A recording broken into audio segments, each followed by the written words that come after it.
यह तस्वीर मोहम्मद मुइज्जू और चीन के राष्ट्रपति शी जिनपिंग की है। और इस तस्वीर में आप देखें तो चीन के राष्ट्रपति मोहम्मद मुइज्जू का उस तरह से स्वागत कर रहे हैं जैसे कि अमेरिका के राष्ट्रपति आए हों।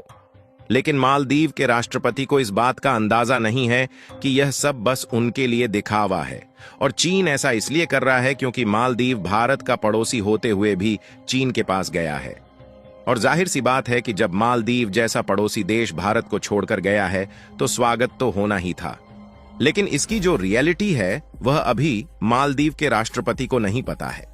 आपको बता दें कि साल 2050 तक लगभग 85% मालदीव खत्म हो जाएगा और केवल 15% मालदीव के आइलैंड बचने वाले हैं। द इकोनॉमिक टाइम्स की एक रिपोर्ट के मुताबिक मालदीव अभी चीन से 1.4 बिलियन US$ का कर्जदार है। लेकिन इसके बावजूद भी मालदीव चीन से FTA साइन करने की बात कर रहा है, और देखा जाए तो इसमें मालदीव का नहीं बल्कि चीन का ही फायदा होने वाला है। कुल मिलाकर मालदीव को हड़पने का इंतजाम चीन ने करना शुरू कर दिया है, और इस FTA के बाद भी मालदीव और ज्यादा कर्जदार होता चला जाएगा। इसके बाद मालदीव का जो हिस्सा बचा होगा चीन उसको कब्जे में ले लेगा। भारत और मालदीव के इस विवाद में कुछ नई अपडेट आई है जिसे इस वीडियो में हम आपको बताने वाले हैं। लेकिन आगे बढ़ने से पहले जिस तरह से भारत के लक्षद्वीप को मालदीव से भी अच्छा टूरिज्म सेक्टर बनाया जा रहा है, उसके लिए इस वीडियो को एक लाइक जरूर करें। साथ ही इसी तरह और भी नॉलेजेबल वीडियो पाने के लिए चैनल को सब्सक्राइब जरूर करें। अगर आप इस तस्वीर को देखेंगे तो मालदीव के राष्ट्रपति का स्वागत करने के लिए वहां के लोग झंडा लेकर खड़े हुए हैं। आपको बता दें कि मालदीव की जितनी नेटवर्थ भी नहीं है उससे ज्यादा तो अदानी ग्रुप का टर्नओवर है। लेकिन इसके बावजूद भी मालदीव को इसका अंदाजा नहीं हो रहा है कि जो सम्मान हो रहा है वह लेने के लिए हो रहा है या फिर देने के लिए। खैर, अगर देखा जाए तो मालदीव के राष्ट्रपति के बगल में उनकी वाइफ भी खड़ी हुई है और उनका स्वागत करने के लिए शी जिनपिंग की वाइफ भी वहां पर मौजूद है। मालदीव के राष्ट्रपति को लग रहा है कि अभी उनके लिए यह अच्छा है, लेकिन कभी ऐसी ही गलती श्रीलंका ने भी की थी और इस समय वह कर्ज की जाल में डूब रहा है। अगर आप ध्यान दें तो मालदीव के राष्ट्रपति का चीन में सम्मान नहीं हो रहा बल्कि इसमें भारत का सम्मान हो रहा है। और ऐसा चीन इसलिए कर रहा है क्योंकि चीन को इससे डर है कि भारत ही एशिया में इकलौता देश है जो आगे चलकर चीन को टक्कर दे सकता है। वहीं चीन मालदीव की अखंडता और संप्रभुता की रक्षा करने का दावा कर रहा है, जबकि अपने अगल बगल के लगभग 14 देशों के साथ सीमा साझेदारी कर चुका है।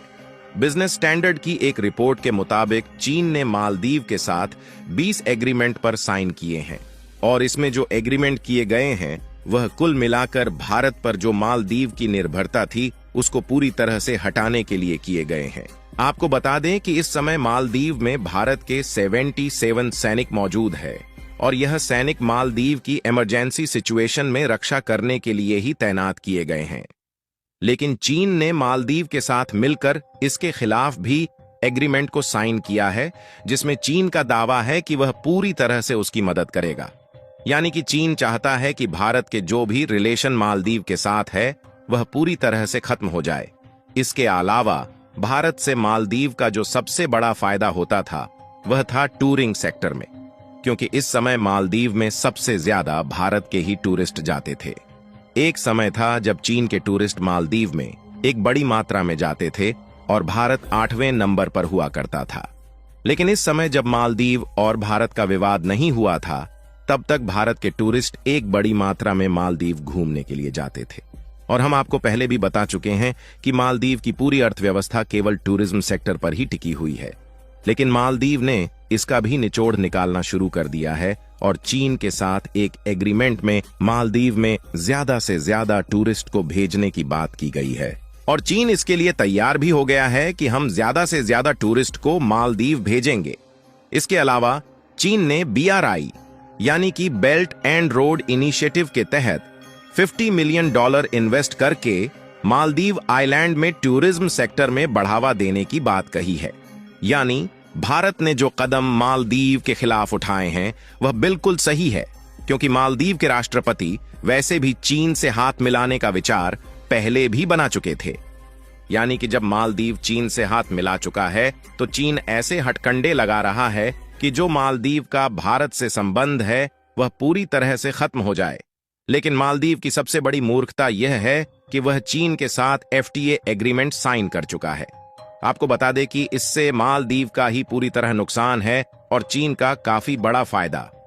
FTA यानी कि फ्री ट्रेड एग्रीमेंट वह देश करते हैं जो आपस में बराबर हो, जिससे कि दोनों देशों के ट्रेड रिलेशंस और भी अच्छे हो सके। और जब पिछली बार चीन और मालदीव के बीच FTA साइन किया गया था तो उसमें चीन ने मालदीव को लगभग $451 मिलियन के एक्सपोर्ट किए थे, जबकि जो मालदीव से चीन को होने वाला एक्सपोर्ट था वह केवल $60,000 का था। यानी कि आप देख सकते हैं कि कितना बड़ा फायदा चीन मालदीव से FTA एग्रीमेंट के माध्यम से ले रहा है। लेकिन अभी भी मालदीव के मुइज्जू की अकल ठिकाने नहीं लगी है। और बात की जाए मुइज्जू जी का चीन के साथ हाथ मिलाने की, तो इसका सबसे बड़ा कारण यह है कि चीन के पास पैसा बहुत ज्यादा है, लेकिन जितनी मदद भारत ने मालदीव की करी है उतनी मदद चीन कभी नहीं कर पाएगा, क्योंकि भारत मालदीव का पड़ोसी होने के नाते हर परिस्थितियों में जल्द से जल्द मदद पहुंचाता है। और भारत के लोगों ने जिस तेजी के साथ मालदीव का विरोध किया है, उससे तो जाहिर है कि भारत अब किसी भी परिस्थिति में मालदीव का साथ नहीं देने वाला। और भारत ने अपने लक्षद्वीप को ही मालदीव से भी अच्छा टूरिज्म सेक्टर बनाने की प्रक्रिया को शुरू कर दिया है, जिसमें भारत की बड़ी बड़ी कंपनियां निवेश कर रही हैं। लक्षद्वीप में इस समय 5G नेटवर्क भी उपलब्ध हो चुका है और रतन टाटा ने ताज होटल बनाने का भी अनाउंसमेंट कर दिया है। लेकिन लक्षद्वीप में केवल एक दिक्कत आ रही थी और वह थी पीने का पानी। लेकिन जिस तरह मालदीव के मंत्रियों ने इजरायल के साथ भारत को कठपुतली बताया है, उससे इजरायल भी भारत का समर्थन करने के लिए उतर आया है और इजरायल लक्षद्वीप में पानी को फिल्टर करने के लिए पूरा इंफ्रास्ट्रक्चर तैयार करने के लिए शुरू हो चुका है। हालांकि इसे 2024 के अंत तक किया जाना था, लेकिन मालदीव और भारत के इस विवाद की वजह से इस पर इजरायल ने काम शुरू कर दिया है और भारत का लक्षद्वीप मालदीव को एक कड़ी टक्कर देने वाला है। और मालदीव में चीन के $50 मिलियन टूरिस्ट सेक्टर में इन्वेस्ट करने से उसका हाल भी श्रीलंका और नेपाल जैसा होने वाला है, क्योंकि मालदीव की हालत जिस तरह से है वह किसी भी कीमत में चीन का कर्ज चुका नहीं पाएगा। और श्रीलंका ने जिस तरह से हम्बनटोटा एयरपोर्ट चीन को पकड़ा दिया था, उसी तरह इनका भी हाल होने वाला है। और इसी गलती की वजह से नेपाल पोखरा एयरपोर्ट चीन को देने के कगार पर पहुंच चुका है। और अगर आप इसका सबसे बड़ा एग्जाम्पल लें तो पाकिस्तान है, जिसके हाथ में इस समय कटोरा के अलावा कुछ भी नहीं बचा है। लेकिन हैरान करने वाली बात यह है कि इन सब को देखते हुए भी मालदीव के राष्ट्रपति की अक्ल ठिकाने नहीं लग रही है। अगर चीन मालदीव का साथ दे रहा है तो इससे भारत का कोई भी नुकसान नहीं है, बल्कि इससे फायदा ही होने वाला है। और लक्षद्वीप को एक अच्छा टूरिज्म सेक्टर बनाने के लिए इस समय काम शुरू हो चुका है। बाकी आपको क्या लगता है कि भारत सरकार इस पर कोई नया एक्शन लेगी या नहीं? अपनी राय कमेंट में जरूर बताएं। और लक्षद्वीप की तैयारी जिस तेजी के साथ चल रही है, उसके लिए इस वीडियो को एक लाइक जरूर करें और इस वीडियो को अपने मित्रों तक शेयर करें ताकि उन्हें भी जानकारी मिल सके।